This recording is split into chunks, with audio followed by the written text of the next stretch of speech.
Hello everyone, welcome back to our channel. In today's video, I'm going to show you how to add someone to your OnlyFans account. So, let's get started. First of all, open your web browser and head over to the OnlyFans website.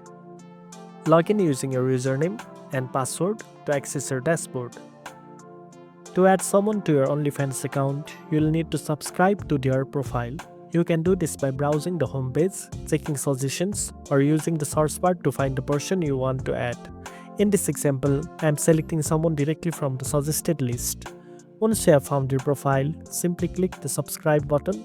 After subscribing, you will get access to their exclusive content and you will be able to interact more personally, including exchanging messages and viewing locked posts.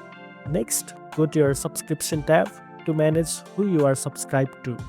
From here, you can view your current subscription, manage renewals, or unsubscribe anytime you want.